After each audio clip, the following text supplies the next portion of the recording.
leave, or if you don't, let me know, and we'll go from there. Cool. So by the way, it is a YouTube Hangout. It is technically being live, but as you can see, there are 0 viewers, so nobody's actually watching us. Guys, come on, hang out. Yes. So what really I do after this is it's just an easy way to download it as an MP4. Yeah. And then I put through Audacity, put it to a podcast. And your podcast will be up probably in about I don't know. At this rate, it's probably going to be in the next month. But it'll be up there. We'll coordinate. I'll coordinate it with a celebration of a baby and a celebration. I'll be sure. I'll be tweeting about it from the delivery room. I won't put it past you. Well, that was my favorite part. So I'll tell you the hilarious thing, as I said, that started this whole thing is I was like, I love to have Caroline on my show. And then when I had Ben on, and I'm like, but I know she's having a baby soon, and I don't want to disturb her or anything. And he's like, no, it's fine. Just email her. She'll say yes.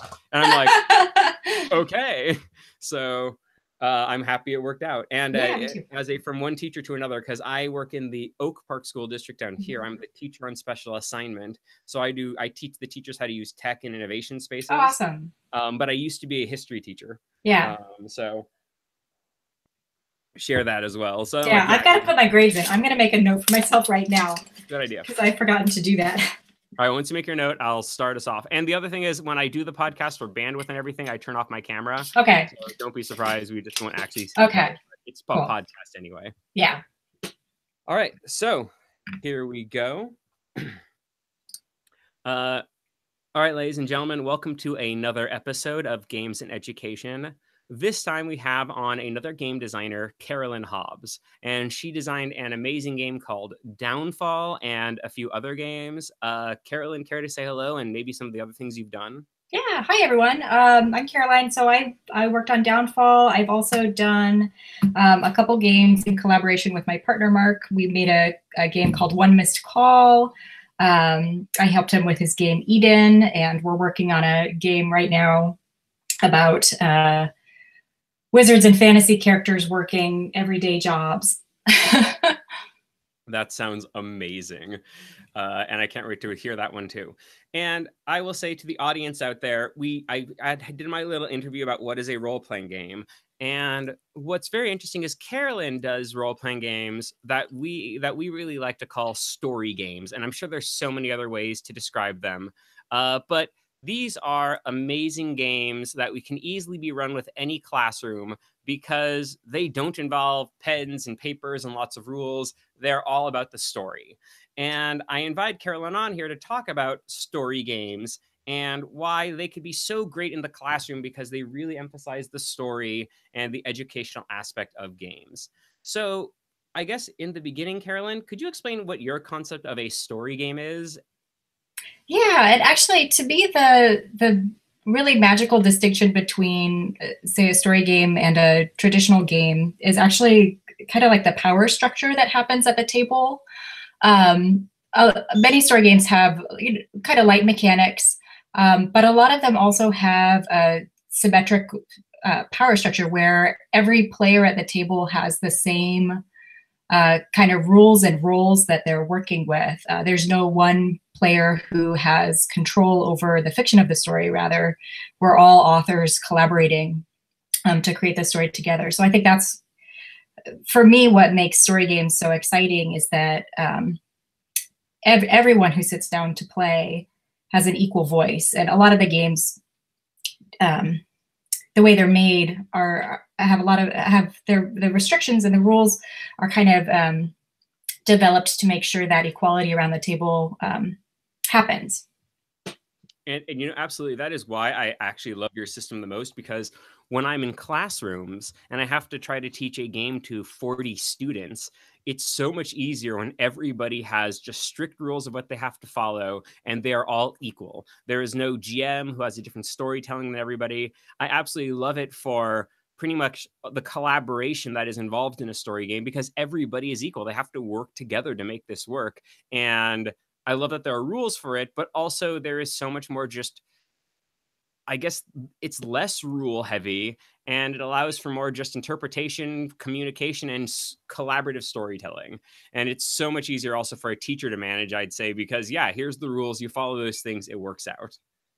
Yeah, totally. And I'm a teacher as well. I'm an English language teacher, English as a second language, and I think part of the way that my teaching and my gaming kind of interact is that idea that if I'm teaching, I want everybody to be participating as much as possible. So if there's one person at the table who kind of has more power, more ability to do direction than the other people at the table, then one person's not talking as much. Whereas if I have a game that has really structured ideas around who can talk when, everybody's got to participate. If you don't participate, it doesn't work. Then each individual person gets that much more time to give their story. And I think in this way, and I'd love to hear your thoughts, it also gives them more buy-in into what they're doing that way, because totally. everybody is just part of it. And also they're so much easier to, I guess, I want to say, what do we call it? Pick up and run, or or just go. You don't have to plan as much with this, because the planning comes into is literally part of the game itself. Yeah. A lot of story games, you just sit down and you start from nothing together. In a game that has a lot of fiction already built in, or asks one person to come in with a storyline, you're right, you don't have as much buy-in as when you sit down with nothing and then together make something. And with that, I want to take a moment and explain to the audience. I will say, if there's a game of Caroline's, and so far I will admit I need to try your other games now, so I haven't. But I highly recommend all teachers, anybody who is in a language arts class, a history class, even maybe some other subjects I can't think of, or even the younger grades, a 5th grade could probably pull it off too. I haven't experimented, but I'm willing to try. Grab this game, Downfall. The point of the game is everybody works together in the beginning to build a world based on a... Well, you want to explain the basics of the game? I'll let you do that more than myself. I probably am not the master compared to you. Yeah, so Downfall is a game about the downfall of a society. So what we do when we sit down is we create a fictional society from scratch. And we start with the theme that we want to explore. This is the flaw. This is the social behavior that, or social theme that will cause the downfall of the society. So if you think about historical examples, you could think about how pride could lead to the destruction of a society, or how ambition or greed could lead a society to collapse. And then you create traditions and symbols that reflect that flaw. And then you start playing characters as they experience the collapse of their society. So I actually think that it would be a really interesting game to play with a literature class or a creative writing class, because the way the game is designed is that you make a very cohesive story around a central theme, and then everything you build from there has to relate back to that theme. So it leads to really kind of like a cohesive culture and a cohesive story that you build on as you go. And I love it, because I would use it in a language arts class when we're discussing what theme is and how we design theme in a story. Because we say theme, everything is going to be based on this. And that, that's critical thinking right there. How do you make things based on these themes? And I also love, we're going to the next part that's really cool about the characters. But yeah, that build up in the setting, I love that it's just all based on a theme. And then you talk about this other part, the traditions. And suddenly this could be used in a history class so well. Here, what are the traditions of your society? If we're studying Rome, what are the Roman traditions that have to do with pride? And maybe that causes the downfall of the Roman Republic. For the students to be able to play that is so great. Or any other type of society that has crumbled. I mean, history is just a plethora of societies that have crumbled. Playing this in a history class to understand why they fell and why maybe this one aspect has caused their fall seems like such a great way to do it. But yeah, language arts too, you have theme, symbols. I mean, you talk about symbols in literature all the time. You have to create symbols. They understand symbols that much better by creating it. It's such a cool concept. And I just love it in this game. But then the other part is, so as we said in this game, they build up this world like this through symbols, and then they have to make it crash and go to the downfall. And I guess I want to talk to you just because I want to know why. What prompted you to make a game that's all about building something up, making something great, and watching it crumble? Well, I know that is so important and so the topic of almost any story. Why did you make it? Because I love the idea and I'm curious. It's a couple things. I like that kind of story. I think it's interesting to see a story about that has a beginning and an end, a tragic end.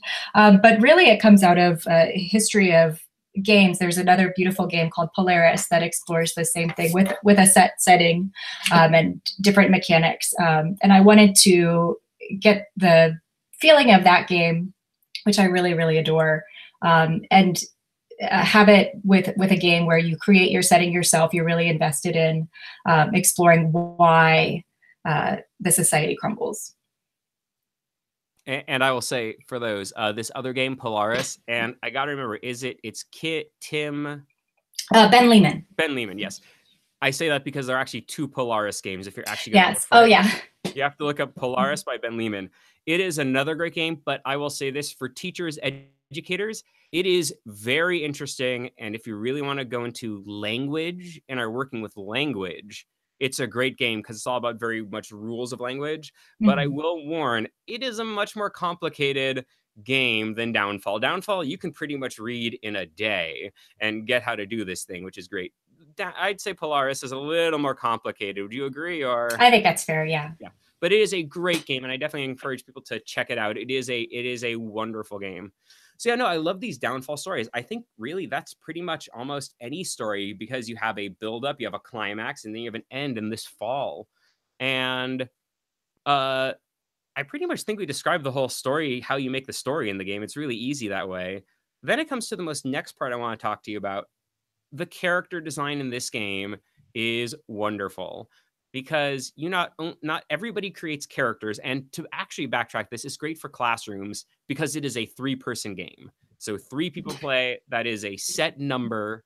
I'm probably sure in a classroom, if you have more than 3 or less than 3, I'm sure there's a way we could work it out. Yeah. Get odd numbers. I've played with 2. 4 people are kind of sitting out a little bit more, but it certainly works with 2. Yeah. But the beauty is you have a protagonist, an antagonist, and it was originally called a foil. Okay, foil. Yeah, so it's a hero. Now it's the hero, the pillar, and the fallen. But originally it was a protagonist, antagonist, and foil. So yeah, words, all of those, I guess, unless you want them to mean something different. I don't want to separate anything, but yes. So you have one person who is the hero, and they are the ones that it says blatantly in the beginning, this is going to end for them badly. The society is going to crumble, but they are going to fight their hardest to stop it from it crumbling. So if it's the fall of the Roman Republic, take a historical example, a hero might be someone like Cicero, who is trying his hardest to make sure that the Republic stays. And I think that was Cicero. I hope I'm getting the right name. He did some good writing stuff. I don't know. I know. No, I feel so bad. I listen to a whole podcast on Rome. I'll have to make sure we're all talking.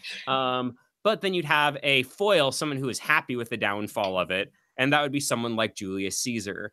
And in this example, the hero always tries the hardest to keep the Republic alive, and the foil that would be the antagonist, the fallen. The fallen does everything they can to make sure the society is going to fall. And then you have a third person that I absolutely love the most, which is they're the people.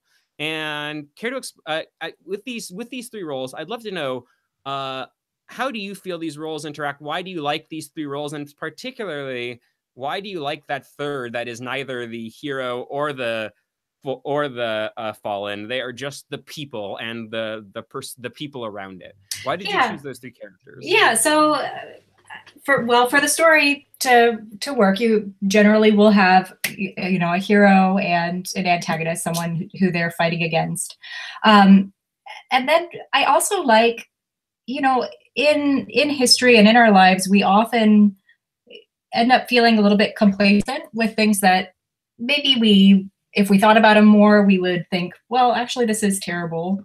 But oftentimes, I think a lot of us just kind of go with what's around us. I think that's a very relatable experience. From a play perspective, it's nice to have a character that you can kind of breathe with when you're playing. A character who doesn't have a very active agenda, but can be there to kind of hear and support the hero, maybe emotionally, but not with action. Does that make sense? It does. Now, I'll be honest, I have to make sure I read the rules right. Are they supposed to support the hero? Because we wound up having a person that supported the Fallen, and it was just awesome. They're supposed to be a normal person who is neither particularly sympathetic to either side. Okay. They may, but they shouldn't actively support one side over the other. They're happy with how things are. And typically that ends up with them being friends with the hero, being maybe a confidant. But then, you know, through the actions of everyday life in their society, end up supporting the flaw, and so end up supporting the fallen. And once again, going into this mechanic I love for a classroom with this, because there's always this flaw. Every time you do a scene, it gets corrupted more. And the society just always gets worse. And it always gets harder for the hero. And I love that concept so much with this. And I'll say, for those who play the game, it is so simple to play.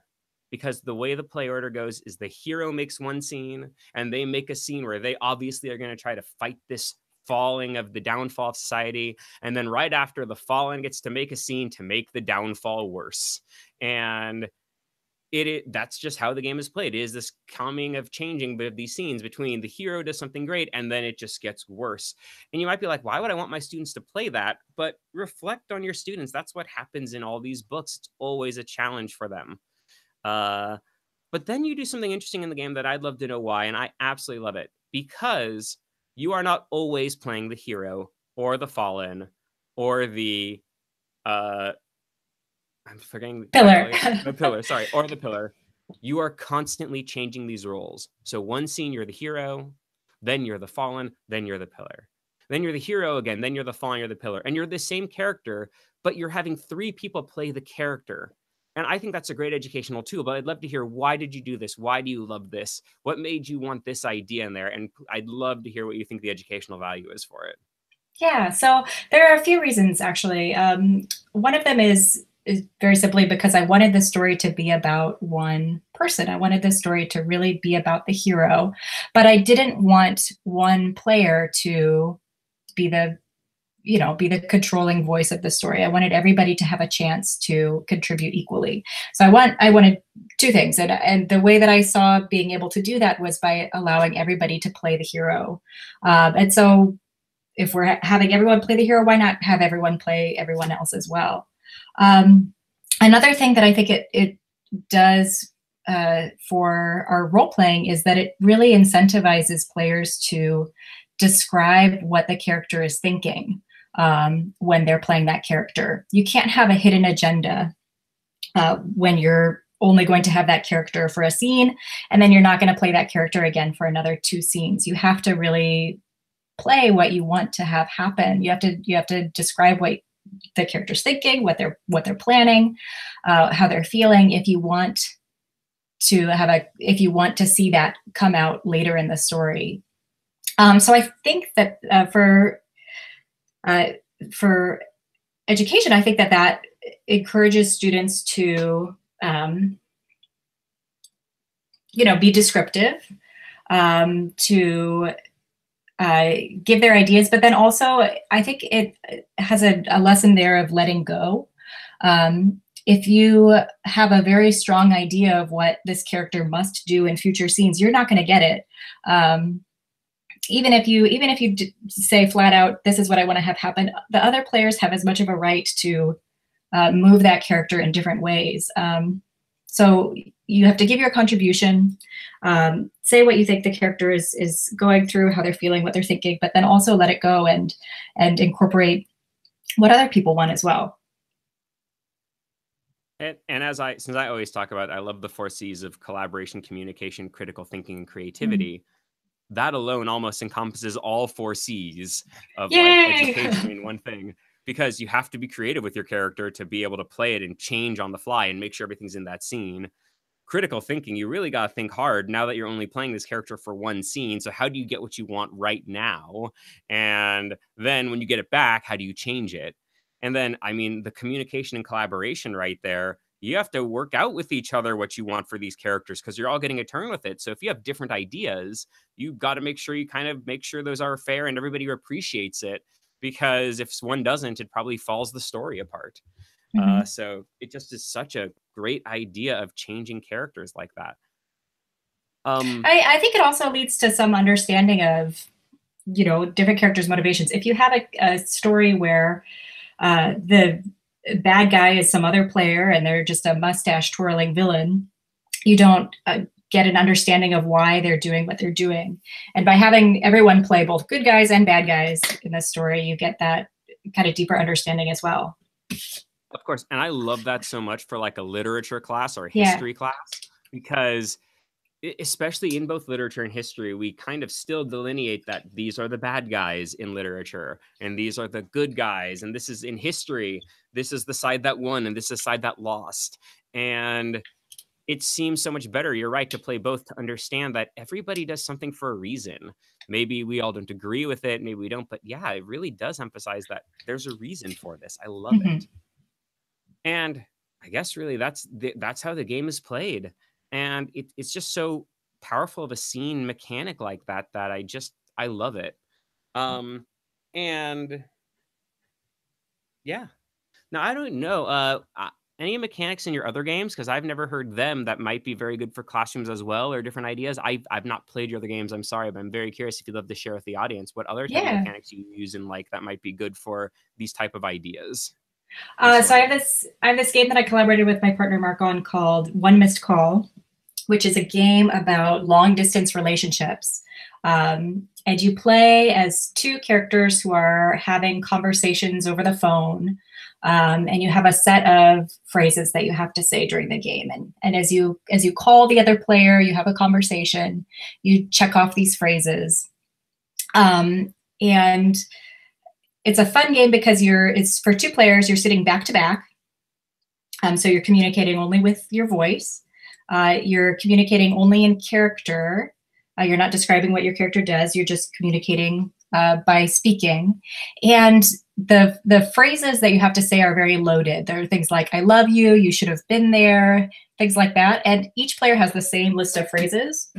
And so how you deliver them totally changes the meaning and the feeling of them. And the other player knows, for example, if you're throwing away saying, I love you, so you say, hey, I was hanging out with Tammy last night and she said, oh, I love you. That was an opportunity where you could have told the person who you're talking with over the phone that you love them, but you threw it away on some anecdote. So that's an interesting game, I think, for maybe doing something with theater and using your voice to communicate meaning. Absolutely. Oh my gosh. In a high school, that just would so much. Students would probably have such a great time with that. Yeah. And, it doesn't have to be folks in a romantic relationship. We played one time with, it was a Doctor Who game. So we had the doctor and a companion having this conversation over the phone. It was pretty fun. I do want to come back to the game for one sec, because I did forget that is one of the most important things I love about Downfall. There's also the only mechanic in the game, other than scenes, is the Fallen can use phrasing or a certain phrase to make things happen. And I forgot the phrase. I'm going blank right now. There's a consequence. There is a consequence. Yeah. Correct. So in this game, it's very interesting. The hero doesn't have any phrases. They just have to do their scenes. But when they do something, the Fallen gets to say, there is a consequence. And that kind of forces the player to have to make a choice that if I do that thing, something bad is going to happen and the Fallen gets to describe the bad, or do I not do it? Oh no, it's done. If you do it and there's a consequence, you've done it and the consequence happens. It's out of your hands. Okay. You don't get to walk back. Got it. So yeah, once you say there is a consequence, something bad is going to happen because of their actions. Hmm. And, we talk about in this podcast, there is so much about mechanics in games and rules.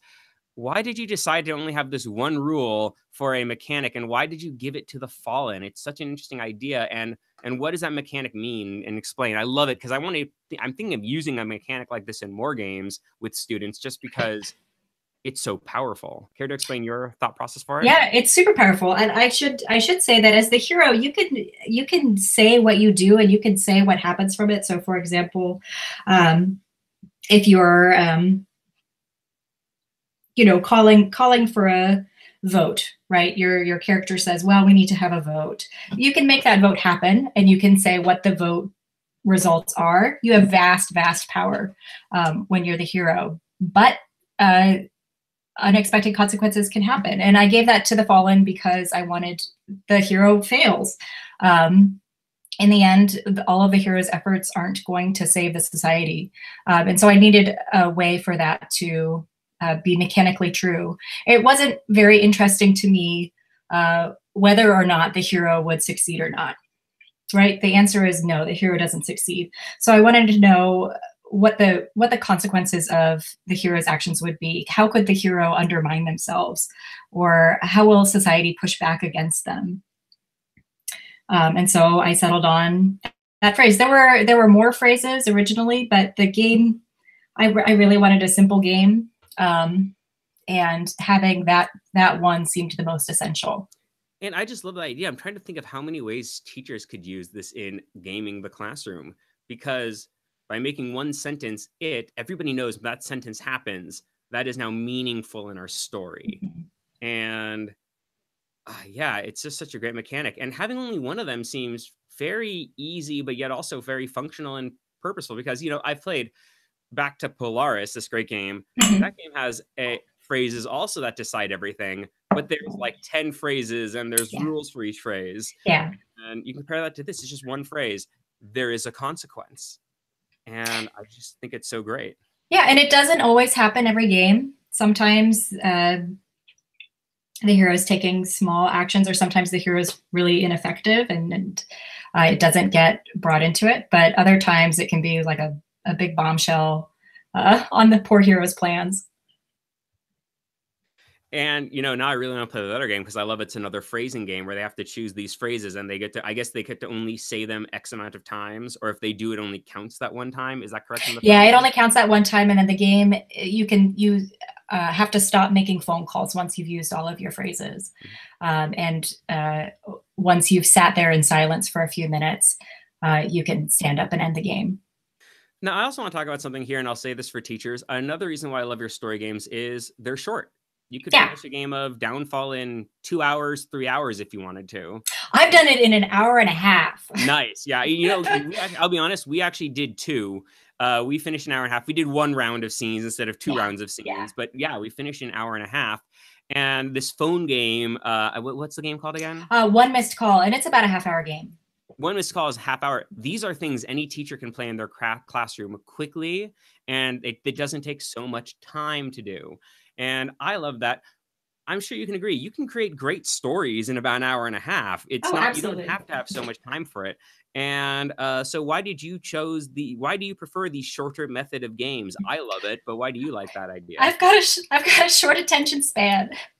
It's hard for me to sit down. That's the easiest reason. Sorry. I can't sit down. I mean, I can, but after about 2.5 hours, my mind just starts wandering. Even no matter how engaging the story is, I just, I'll either need a break or whatever. I also made it as a one shot. You play one time. It's not something that you would play and then come back and play again another day. I suppose you could, but I made it specifically to be played short and in one sitting because I don't have the brain space to store fiction in my head for the next game, or to have a game run for 4 hours. And I would agree, especially with students. They also are always, they don't have the greatest attention span, and sometimes classrooms have only 50-minute periods. Yeah. Or totally. Block. And this is a perfect game that can be done in that time, or at most 2 sessions. So one thing great is, we talk about all these role-playing games. if you want something that they can get to start with, I would say Downfall is a game to try, because it's that quick, it's easy. Or even now more, One Missed Call, I got to play that myself now, because 30 minutes you could play a game, and that's just 2 people, so it really is accommodating for the amount of students you have. They can all just go into pairs and do it. And these games are also rule light, which I personally love, because you don't need many complicated rules to tell a great story. Yeah, I think you need some good parameters that are easy to understand and clearly written. And then people are super creative and could take it from there. If you give people just a little bit to work with and some time and the permission to say what they're thinking, they'll do it. And I think that is a great place for this conversation to kind of wrap up at this point. Thank you so much for being on here about these games, Downfall and now One Missed Call. I mean, audience members, you got to try these games. They are worth it. They are easy starters for your gaming systems. If you come to any of the conventions or teacher conventions or places I go to, I'm going to probably do my best to add this to my repertoire of games to teach teachers, because I want to show you all this, and it's done in the time span that we need. It's done that quickly to just go. So it is great. I could recommend everyone check it out. Now, for all my audience members, they are teachers, educators, and parents and other things of students. Where can they go to find all these games of yours? Where can they go? What can they do to experiment and find out everything you've been doing? Yeah, my games are at lessthan3games.com. Less than 3 spelled all out, because it's my partner and I. So less than 3 makes a little heart if you do it with the characters. Yeah. So yes, please, if you want to, go to Less Than 3 Games and check these out. Also, if you are part of my Immersive Imaginative Education group, Caroline is on there, and she's actually responded a lot, like Ben of Microscope, to a bunch of these ideas. And she'd love to help all of you work out games for your classroom or get ideas as well. So thank you so much, Caroline, for coming on my show. Thank you, Keenan. You're doing good work of bringing the 2 worlds together, gaming and... I'm trying to. Yeah. Thank you. So yes, thank you, Caroline. I now put the faces back so I can say hi, and I'm going to keep the broadcast running just because you never know. I wound up having a side conversation with McGay Baker, and then it turned into a whole other thing I needed to bring out about like, it was a whole back thing about Little Miss Muffet and how you can take that nursery rhyme and turn it into a story game right there. Nice. I want to hear that. Oh yeah, it's hilarious. She basically says any fairy tale, any fable or poem or children's thing can be turned into a story game by just saying, like, well, what tuffet did she sat on? What type of tuffet is it? And a spider sat by a decider. Why did it sat by beside her, not on top of her? And suddenly you think of a story system. Like, I love you, McGay. That is the way to do it. But yeah, thank you. That was awesome. I really hope we sold your game enough to a bunch of teachers, because yours is pretty much my second game now in my gateway games to teach teachers. Awesome. Well, that's so cool. Yeah, I'm really interested to hear how it ends up being used in classrooms, because I haven't heard a lot about that. Well, I'll say third. Yeah. The 3 games I've so far do in classrooms are Microscope, but that's because that's just it's brilliant. Yeah. Yeah. I love to use The Quiet Year. Yeah. Because once again, but yours is the first kind of role-playing game, because those 2 games you can do a lot. You could do role-playing in Microscope, but even the way I designed it, you can't. You cannot have role-playing if you don't want to. But yours is the first role-playing because it's so easy.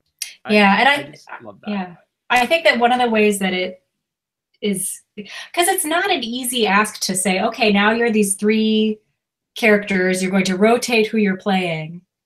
I think that what makes it easy is that you spend so much time at the beginning making the world that you then get interested in exploring it. And I love that.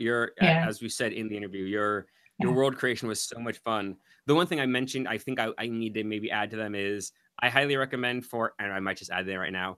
So for audience out there, I highly recommend when you play, it has some great quick start rules in the beginning, and use those for your first time around playing it with your students. They are great quick start rules for the game, and they really make you understand it, but they do make such a great world.